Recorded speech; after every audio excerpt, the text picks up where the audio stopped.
ভোর 4:30 ঘুম থেকে উঠে একজন সাধারণ গৃহবধূ সারাটা দিন কিভাবে কাটে সেটাই তোমাদের আজকে শেয়ার করব। আশা করি আজকের ভিডিওটা তোমাদের ভালো লাগবে। পুরো ভিডিওটা ধরে থাকার অনুরোধ রইল। 4:30 বাজে আর আমি এখন মেন দরজাটা খুলছি। নীলাদ্রি যাবে এখন মর্নিং ওয়াক করতে, যেহেতু ডাক্তার ওকে বলেছে সুগার একটু বেশি আছে, সেই জন্য বলেছে একটু মর্নিং ওয়াক করতে। তো কিন্তু আজকেও শরীরটা একটু বলছিল ভালো না, যে মনে হচ্ছে ওর প্রেশারটা একটুখানি মানে কম, ওর ওর ফিল করছে আর কি। ওর আসলে প্রেশারটা একটু না কমের দিকে থাকে, কমের দিকে থাকলেও বুঝতে পারে। তো আজকে বারণ করলাম যে যেও না, বললো না বেশি দূর যাব না, এই আমাদের বাড়ির সামনে যে রাস্তাটা আছে সেই রাস্তাটায় হেঁটে আবার চলে আসবো। তো যাই হোক, ও চলে গেল, আমি মুখ টুক ধুয়ে চলে এসেছি রান্নাঘরে। আর গ্যাসটাকে মুছে এই তো চালটা মেপে বসিয়ে দিলাম। এই যে কৌটোটা দেখছো, এটা কিন্তু আমার শাশুড়ির আমলের কৌটো, মানে শাশুড়ি এই কৌটোটা চাল মাপার জন্য রেখেছিলেন, এখনো আমি ইউজ করছি। যাই হোক, চালটা তো মাপা হয়ে গেল। আর এখন অ্যাকোয়াগার্ড থেকে জল নিয়ে আমি ভাতটা বসিয়ে দেব। আর বলো না, আগে অ্যাকোয়াগার্ডটা ছিল একরকম, মানে ওটাকে সুইচ জাস্ট অন করলেই জল পড়তে থাকে। আর এখনকার অ্যাকোয়াগার্ডটা আবার একটু অন্যরকম, এটাকে জল স্টোর করে রাখতে হয়। এমনি ডাইরেক্টও পড়ে, কিন্তু স্টোর করে রাখতে বলেছে, নইলে মানে যত আমি স্টোর করে রাখবো তত অ্যাকোয়াগার্ডটা ভালো থাকবে।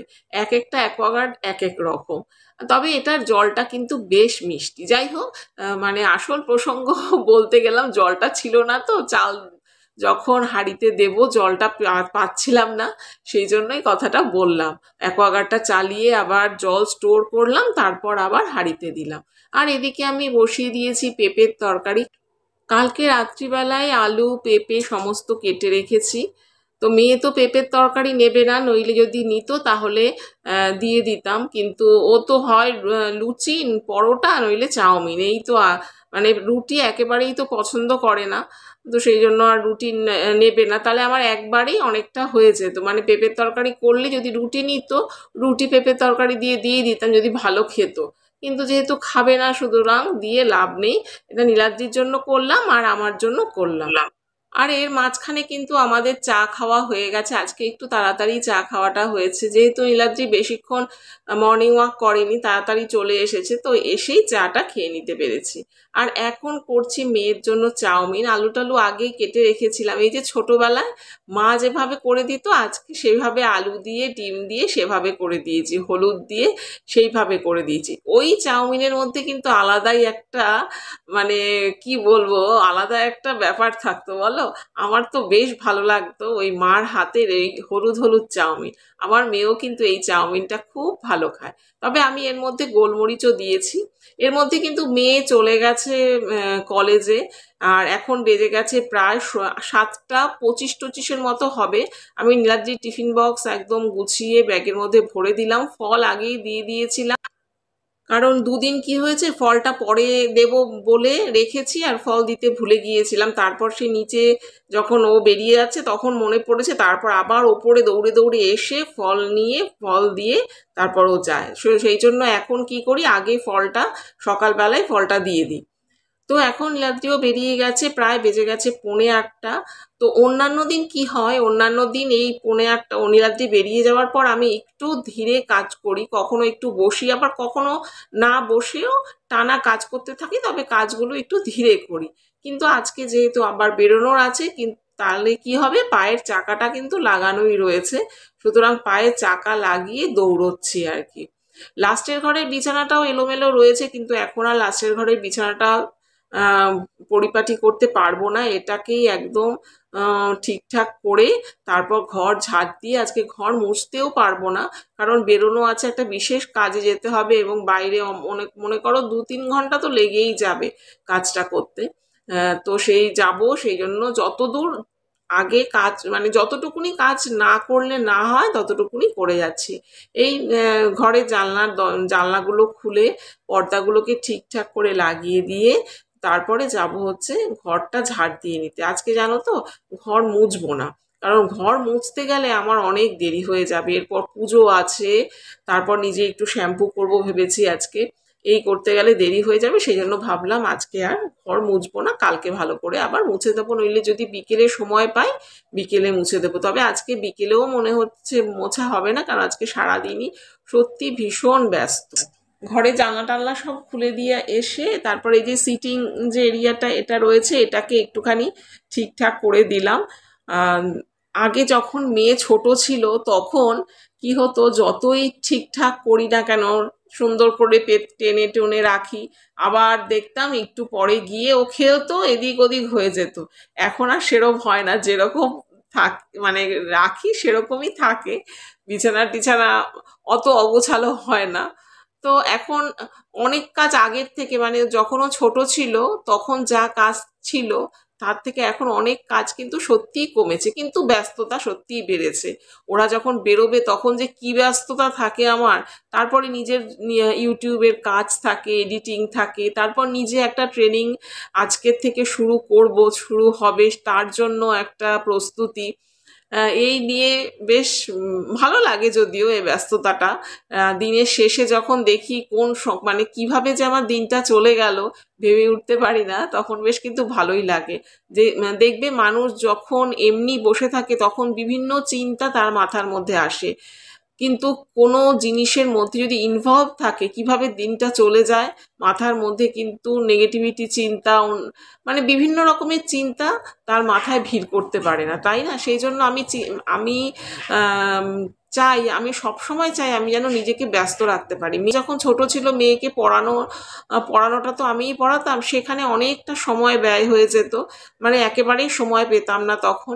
এখন তো মেয়েকে পড়াতে হয় না, সেই জন্য আমাকেই নিজের ব্যস্ততাটা নিজেকেই খুঁজে নিতে হবে। সেই জন্য আমি নিজেকে এইভাবে ব্যস্ত রাখতে বেশ ভালোবাসি। সেই জন্য শুরু করছি আর একটা নতুন, আমি একটা জিনিস শিখবো আর কি, সেটা অনলাইনে শিখবো, সেটা শুরু হবে আজকের থেকে। এটা কিন্তু আমার বেশ ভালো লাগছে, কোনো কিছু শিখতে আমার কিন্তু বেশ ভালো লাগে। তো এখানে দেখো সমস্ত বাসন টাসন মেজে, এই দেখো রান্নাঘর একদম পরিষ্কার পরিচ্ছন্ন করে এবার আমি স্নান করে পুজো দিয়ে তারপরে বেরোবো, তার জন্য রেডি হয়ে নেব। বন্ধুরা এখন বেজে গেছে 10টা 10। ভেবেছিলাম যে 10টায় বেরোবো, দেখেই বুঝতে পারছি বেরোচ্ছি, হ্যাঁ একটু কাজ আছে তো বেরোচ্ছি। 10টায় বেরোলে ভালো হতো, কিন্তু কিছু করার নেই, সব কাজ করে না আর পেরে উঠলাম না। ওই যেখানে দেখছো 10টা 20, আমার 10 মিনিট ফাস্ট আছে ঘড়ি, তো এখনো ব্রেকফাস্ট করিনি। ওই মেয়ের চাউমিন একটু ভাত ভাজা রয়েছে, ওটা খেয়েই বেরিয়ে যাব। প্রায় আস্তে আস্তে 2-3 ঘন্টা সময় লাগবে একটু। তো চলো, এসে আবার ঝিঙে দিয়ে আলু দিয়ে পোস্ত করব। আর পোস্ত বেটে রেখে গিয়েছি, আর আলুটা করে রেখে যেতাম, জানো তো আলু নেই, আলু যা আছে তাতে হবে না, তো আলু আনতে হবে, আলু এনে তারপরে এসে ঝিঙে আলু পোস্ত করব। তো চলো আগে কাজটা করে আসি। এই 10 মিনিট হলো এলাম, এসে ফ্রেশ হয়ে নিয়ে তারপরে 1 কাপ চা নিয়ে বসেছি। এই যে প্রচণ্ড মাথা ধরেছে, কি রোদ বাইরে আর কি গরম। ভাগ্যে ভালো যাওয়ার সময় বাসে সিট পেয়েছি, আসার সময়ও সিট পেয়েছি, নইলে যে আমার কি অবস্থা হতো। রোড থেকে বাড়িতে আসার জন্য হেঁটে আসছি, আমি আর পারছি না, এত গরম, তার মধ্যে হাতের মধ্যে ব্যাগ ফ্যাগ রয়েছে, গরম অস্থির হয়ে যাচ্ছি। টোটোর জন্য যে দাঁড়াবো, একা নিয়ে আসবে না, দাঁড়িয়ে থাকবে, স্ট্যান্ডে দাঁড়িয়ে থাকতে হবে, আবার 2জন হবে তো আনবে, ততক্ষণে এই বাড়ি চলে আসবো। চলে এসছি, আসতে খুব কষ্ট হয়েছে।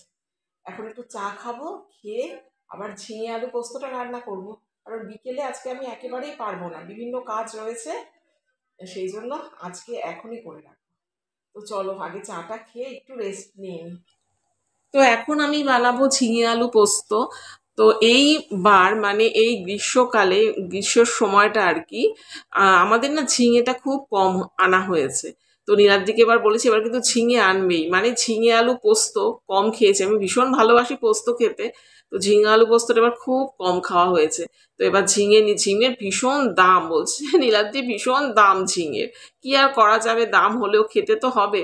যাই হোক, এখানে আমি ঝিঙে আলু পোস্ত যেভাবে আমি করছি, প্রথমে তেলের মধ্যে একটা শুকনো লঙ্কা দিলাম, কোনো ফোড়ন কিছু দিইনি, তারপরে আলু দিয়ে দিলাম, আলুটাকে হালকা করে ভেজে নিলাম, দিয়ে তারপরে এখানে দিয়ে দিলাম হচ্ছে ঝিঙে দিয়ে একটু ভালো করে নাড়াচাড়া করলাম, আর ঝিঙে লবণ দিয়ে দেব। লবণ দেওয়ার পর জল তো বেরোবেই, সুতরাং জল দেওয়ার কোনো প্রয়োজনই নেই।